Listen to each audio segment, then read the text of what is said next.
What's up, everyone? Thralls Metal here once again. I'm Necrotic. I'm Jammin. And we have an album review for you. Woo. So another one that came out this week that was definitely one of the bigger releases and we wanted to go over was the latest offering from Norma Jean, Deathrattle Sing for Me.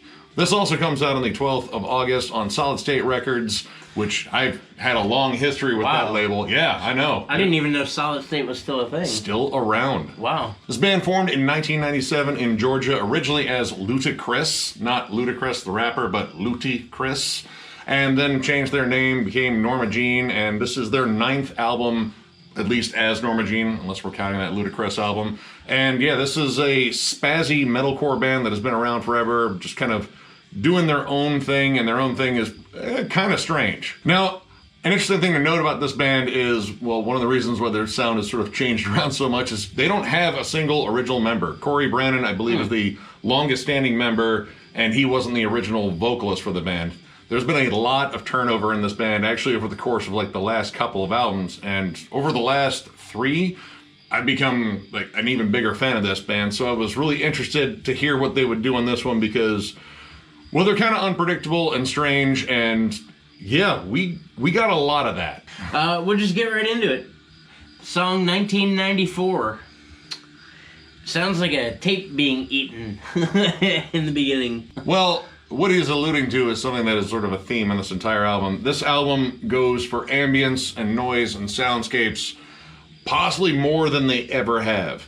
And now their style is off-kilter. Like, the transitions come out of nowhere. You go from like spazzy sections to straight up like just heavier than hell breakdowns to accessible, but kind of in the realm of like Deftones, Helmet, Quicksand. Like heavier bands that aren't necessarily metal, but metalheads seem to gravitate to.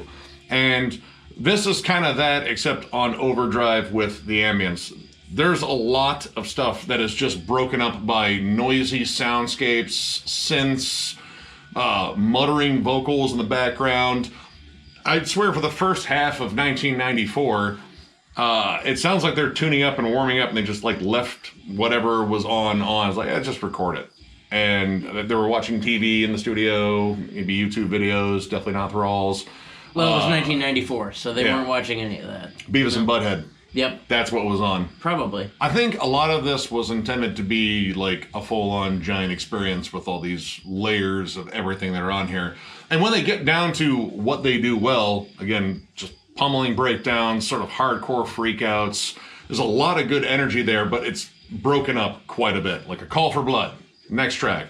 We'll try not to track by track this, but this album opens up with a lot of empty space in between like riffy, hooky moments. There's a lot of pauses in the song, like where they're just doing like noisy sections and then they'll get down to a riff and it'll be an awesome riff. I'll dig it. Like, and then it just stops. But it won't last long. Yeah, like because there are riffs all over this record. Most notably Wave. WWAVVE.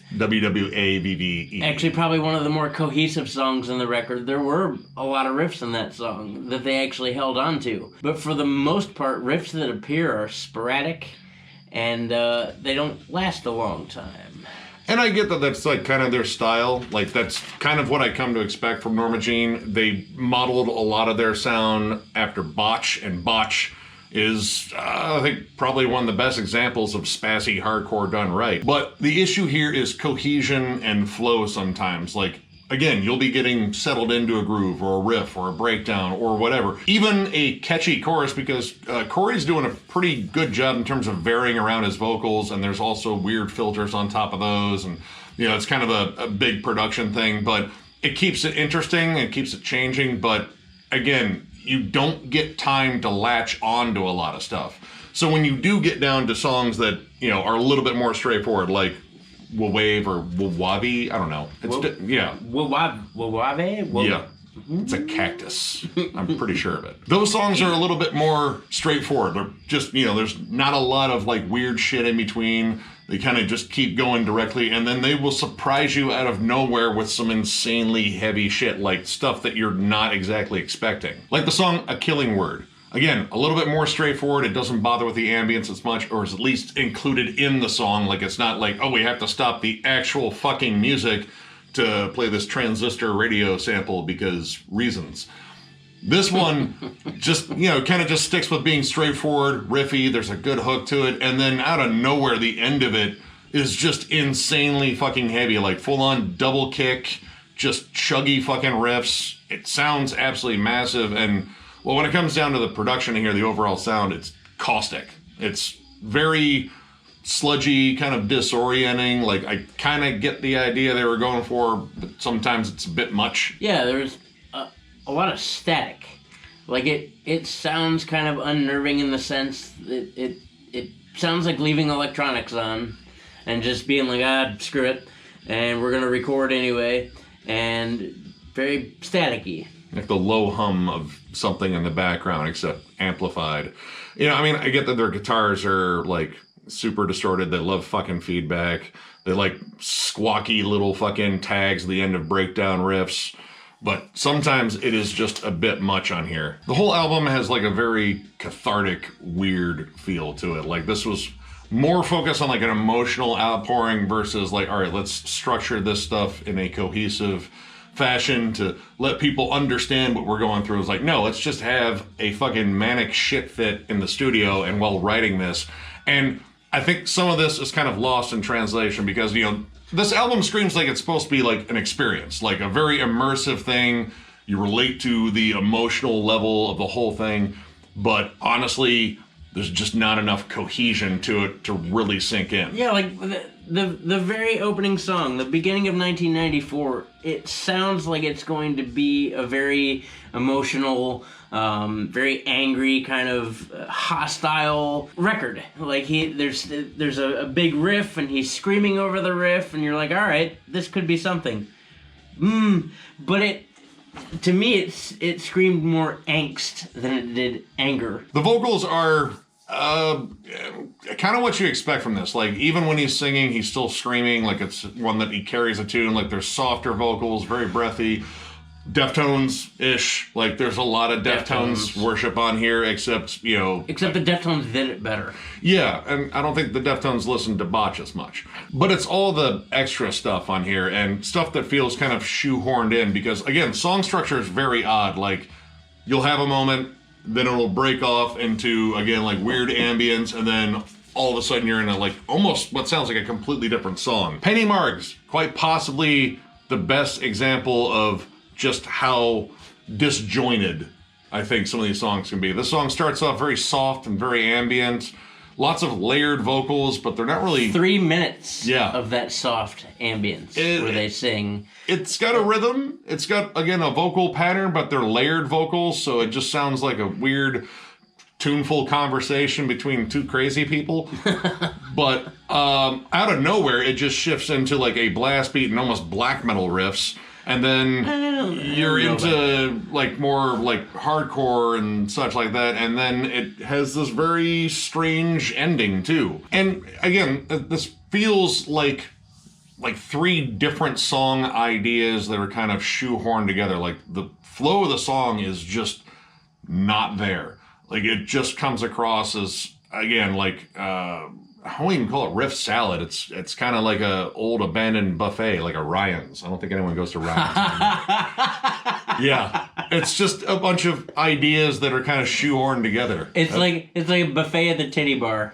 Just don't eat it. I wouldn't. You ever get chlamydia from scrambled eggs? You will. Dude, I had a buddy for a long time that used to rant and rave about titty club fucking buffets, and I never understood. No. Like, dude, why would you do that? Why would you?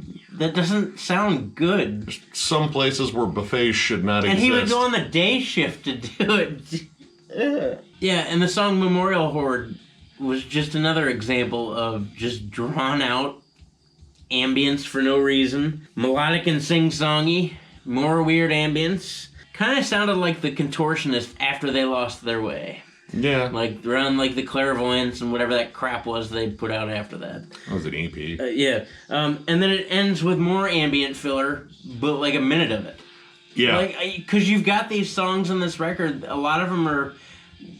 I mean, there's a couple of shorter songs, 2-3 minutes here and there, but, like, a lot of these are longer tracked songs, 5-6 minutes, with ambient filler. Yeah. Like, come on, man. Come on.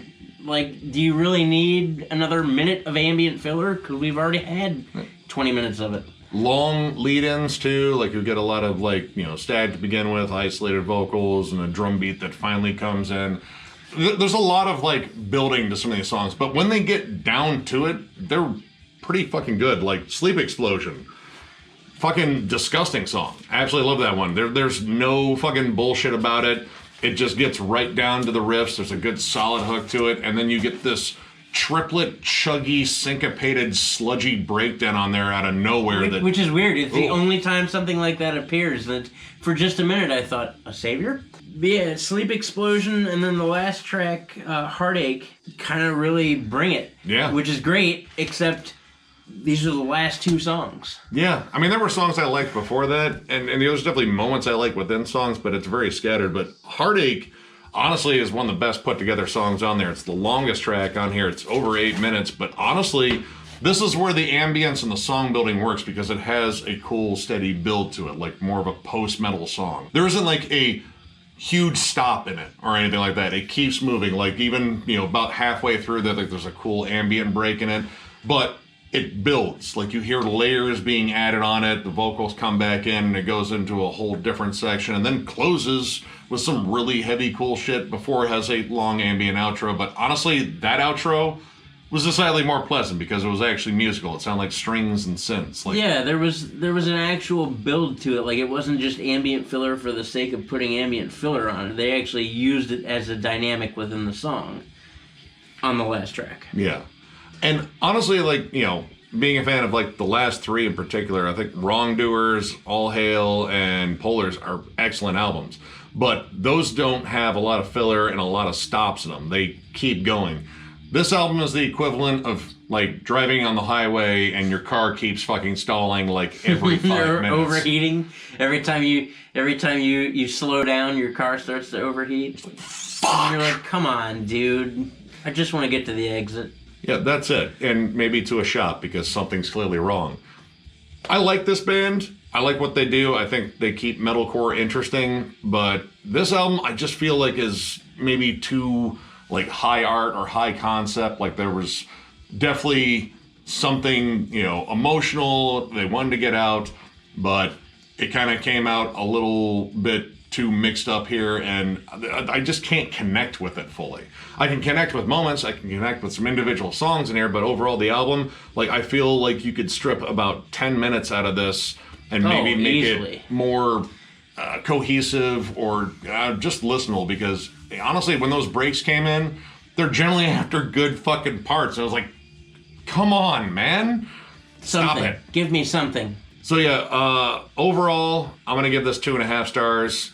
I was really looking forward to this one because, again, I really liked the last three. I think they were exceptionally heavy and creative albums, and I think this one is creative in its own right, but just there's too much extra stuff on here. Like, this is unnecessarily bloated with just extra stuff, like not even really musical stuff. When they do get it together, it sounds awesome. I dig it. I like the whole vibe of it, the big sludgy, dirty sound of it. Like, it sounds disgusting, but yeah, it's just, kind of needlessly bloated and too much ambience. You're kind of taking away from, well, I mean, what I think people go after Norma Jean for. They want the breakdowns and the fucking sludgy riffs and just, you guys freaking out and maybe a less ambient form. I feel like I've used the word ambient too fucking much, but... It's like my top 40 albums of last year where I said breakdown and chug a bunch. Dissonance. Yeah, there's dissonance on here too. I might as well cover that base.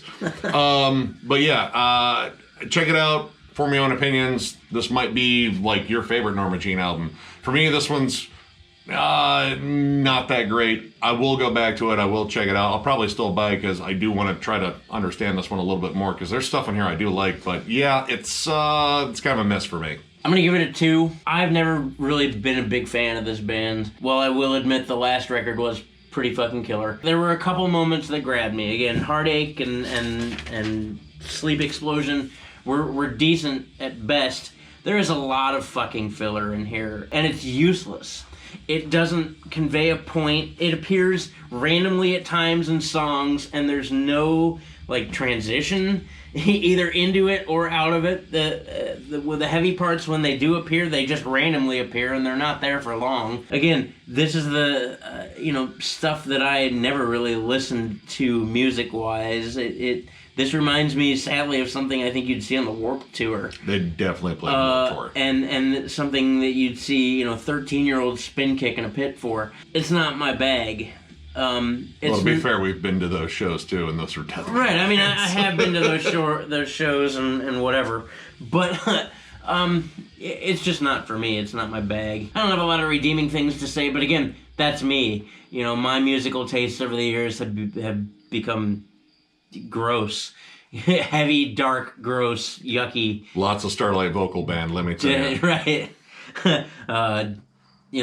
Dissonant Chug. This was not it. So, if you enjoyed this review, give it a thumbs up, and if you are new to the channel, subscribe, because we do stuff like this all the time. We are also on Patreon, and you can help us out there by clicking the Thralls of Metal link down below. And while you're there, if you would like, there are cool t-shirts there if you'd like to pick up one. And last but not least, Denver Death Fest. Of course, we had to move it to 420. God, look, 420 in Denver. No, we got a bigger venue and just a lot of bigger everything. And I can't say the bands that were recently confirmed, but we will. I promise we will. But yeah, 420 through the 22nd of April, 2023 in Denver. It's gonna Brazil. In Denver, Brazil. Denver, fucking... It's a new Denver. Saskatchewan, Portugal.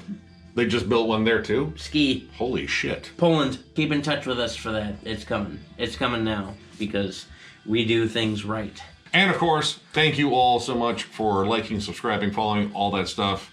You guys are fucking great. Again, you guys keep us fucking going. The Thralls Army or whatever we're calling you guys. The Thralls Army. No, we need to work on that. I called them that in the fucking Great Heathen Army review for Amon Amar. So I don't know. It worked for that video. I don't know. What do you all want to be called? Thrallers, Thralls Army, Thralled. Thrallings. Enthrallings. All of these are dumb. Yeah, they're dumb. That's the main point. Just like us, but for some reason you all keep watching, and thank you for that. Thank you so much for that. So with that, once again, I will thank you one more time because you've been good. You deserve it. Hey, you. Thank you. You know who you are. Haha. And of course, we will catch you later.